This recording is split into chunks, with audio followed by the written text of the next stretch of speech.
लगता है इतने साल लैब में काम करते करते उनका दिमागी संतुलन बिगड़ गया है। तभी तो वो ऐसी बहकी बहकी बातें कर रहे हैं। फिलहाल अभय को डॉक्टर खुराना के अजीबोगरीब आइडिया के पीछे बस यही एक वजह नजर आ रही थी। अगर वाकई में डॉक्टर खुराना उससे मजाक नहीं कर रहे हैं तो फिर उनका दिमागी संतुलन ही बिगड़ा हुआ हो सकता है। अभय, पहले तो तुम शांत हो जाओ और पानी पियो।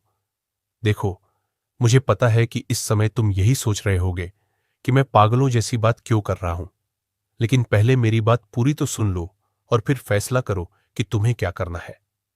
डॉक्टर खुराना अभय को पानी का गिलास पकड़ाते हुए कहते हैं और उनकी बात सुनकर अभय थोड़ा एम्बैरेस हो जाता है।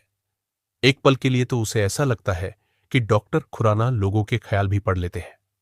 हाँ, तो मैं ये कह रहा था कि मैं चाहता हूं कि तुम इस बार टाइटन ग्रह पर जाओ, क्योंकि ये एक सीक्रेट मिशन है। इसलिए हम तुम्हें किसी स्पेसशिप से नहीं, बल्कि टेलीपोर्टेशन तकनीक के जरिए वहां भेजेंगे।